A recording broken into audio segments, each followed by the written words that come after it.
Olá galerinha do novo, tudo bom? Ronaldão, falar sobre transformações da matéria para vocês.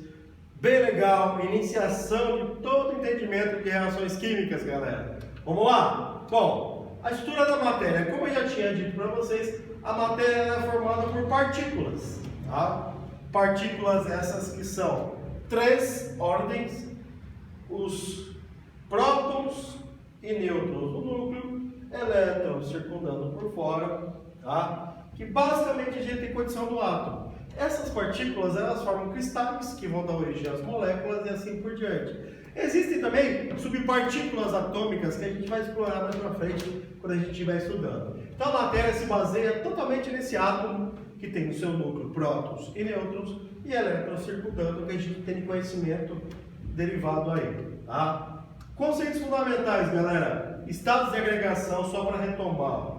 O sólido ele tem forma definida, certo? E volume definido.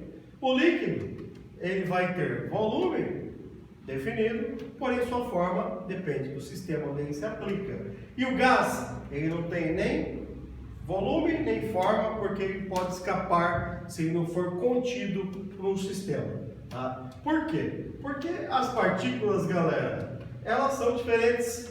Tá? O sólido tem pouca sinestesia molecular. As partículas estão bem próximas, bem justapostas.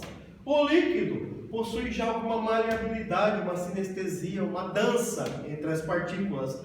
E o gás tem uma sinestesia totalmente dinâmica, onde as partículas se afastam e tendem a ocupar o volume do recipiente. Isso faz, galera, com que a gente tenha invariavelmente capacidade de transmutação de estado físico, passagem do estado físico para o outro, do sólido, do líquido para o gasoso, por exemplo. Sólido líquido, vamos lá. Exemplo, fusão, gelo derretendo. Né? De novo, líquido gasoso. Exemplo, vaporização, roupa secando no varal. Inverso, voltando. Gasoso para líquido, condensação, liquefação. Você sai do banheiro, vai lá, o espelho do banheiro está todo embaçado. Tá? Ou você tira um copo gelado do congelador, coloca isso na mesa, o vapor de água que está dimensionado no ar, ao encostar ali, volta para o estado líquido. Líquido para sólido, solidificação, o gelo sendo formado, ou seja, a água congelando. E ainda existe a situação sólido gasoso, que a gente chama de sublimação. O processo inverso até pode ser dado, mas não é tão comum assim, que a gente chama de ressublimação, mas também pode ser chamado de sublimação. Exemplo, naftalina. Já viu naftalina em mictório de banheiro, ou aquelas bolinhas brancas que a gente coloca na gaveta? Tá? Serve para quê? A naftalina ela passa do estado sólido diretamente para o gasoso, impertiga a roupa, evita que traças, baratas, outros insetos estraguem aquele tecido. É bem interessante. Então são as mudanças que elas dependem de variação energética. Como eu disse lá no começo, tá? As partículas estão juntas, elas recebem energia, elas começam a vibrar, passam para líquido. Recebem mais energia, passam para gasoso. Então para lá recebe energia, para cá perde energia. Processo endotérmico, processo exotérmico. Lembre-se desse detalhe, beleza? Vamos lá. Observação 1. Forma de vaporização. Isso é interessante. Tem diferença e você não precisa saber bem disso. A evaporação é lenta, ela é gradual, ela acontece naturalmente. A ebulição ela é forçada e depende de energia. A calefação é um processo muito mais rápido. Por exemplo, já viram aqueles tostex de pão, que nem está dando exemplo aí? Você pega e joga uma gota d'água, é rapidíssima a ação de evaporação, na hora. Tá? Então, 3 processos. Ó. Evaporação, ebulição e calefação. Lembre-se que tem diferença disso. Tá? Observação 2. Diferença entre condensação e liquefação. Tá? Isso é legal. Condensação, por exemplo, aqui do bule, as gotinhas vêm, encostam no quente, formam aqueles sisteminhas que escorrem no sistema aqui. Tá? No gelado é mais visível. A gente tem uma noção melhor no copo gelado, por exemplo. Tá? Isso é condensação. A liquefação é diferente, galera. Por quê? Aqui é a passagem do estado líquido, gasoso para o líquido com variação de temperatura. Aqui é a passagem do estado gasoso para o líquido por ação da pressão. Já deve ter visto isqueiros de butano que tem uma válvulazinha e tem um líquidozinho dentro. Quando você perde a válvula, o líquido se transforma em gás rapidamente, porque ele está pressurizado ali dentro. O gás está pressurizado. O mesmo se dá com o gás de cozinha nosso. Nosso gás de cozinha está líquido ali pressurizado. Quando você solta a válvula, ele passa para o estado gasoso. Tá? Observação 3. Diferença de gás e vapor. Isso é bem interessante também. Gás é toda substância que, em condições naturais, se apresenta de forma gasosa. Exemplo, gás oxigênio, gás hidrogênio, etc. Vapor é uma condição que aconteceu com a substância com a ação de energia. Por exemplo, você ferve a água, ela passa para o estado de vapor. Você ferve o ferro? Dá para se ferver o ferro? Dá. Só com uma temperatura extremamente elevada para atingir a ebulição do ferro. Mas ele vira vapor, assim como o mercúrio também vira vapor. Então essa é a diferença de gás para vapor. Tá?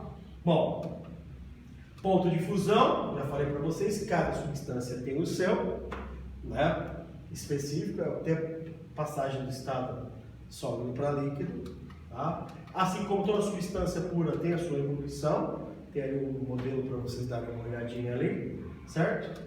Bom, transformações da matéria. Aí entra o conceito principal da aula hoje, galera. Tá? Existem fenômenos que são físicos. Por exemplo, se eu pegar uma tesoura e cortar essa tela, tá? Esse é um processo físico, não envolveu nenhuma transformação química, ou seja, não formou nenhuma outra substância, certo? Já tem processos que são químicos, eles demandam uma ação química, ou seja, as moléculas elas se ajustam para dar origem a uma nova substância. E há sinais perceptíveis nesse processo. Nos processos físicos não tem esses sinais perceptíveis. A gente não tem evidências que determinam isso daí. Por exemplo, olha lá, cortar papel é físico, amassar lata, físico. Uma lata enferrujando, ela muda de cor. Você tem o primeiro sinal perceptível aí, processo químico. Queimar madeira, você tem emissão de luz, luminosidade, liberação, desprendimento de gás. Então é um processo químico bem evidente. Lembre-se bem disso. Físicos não formam novas substâncias, químicos formam novas substâncias. As mudanças de estado físico, sólido, líquido para gasoso, não formam substâncias. Tá? A água pode ser líquida, a água pode ser sólida, a água pode ser gasosa. Continua sendo água, não tem condicional em relação à formatação. Tá? Já fenômenos químicos formam novas substâncias. Queimar gasolina, você vê chama, vê luminosidade, vê desprendimento de gás, vê mudança de cheiro. Então são sinais perceptíveis químicos. Olha lá, quebrar um copo, aquecer uma panela, ferver água, são todos físicos. Químicos, produzir vinho, acender um fósforo, queimar açúcar. Então essas são condicionais químicas. E a gente tem a diferença bem determinada aqui, ó. Respiração, químico. Barra de ouro derretida, físico. Ferrugem, químico. Roupa molhada, físico. Secando, físico. Combustível queimando, químico. E assim por diante, galera. Essas são as diferenças. Lembre-se sempre dos sinais perceptíveis. Mudança de cor, de cheiro, de gosto, de textura, liberação de luz, liberação de chama, de gás, tá? Esses são sinais perceptíveis que formam o processo químico. No mais, o Ronaldão está à disposição, é só me procurar, beleza, galera? Essa é a aula de hoje, obrigado pela participação, fique com Deus, abraço, qualquer dúvida me chama lá.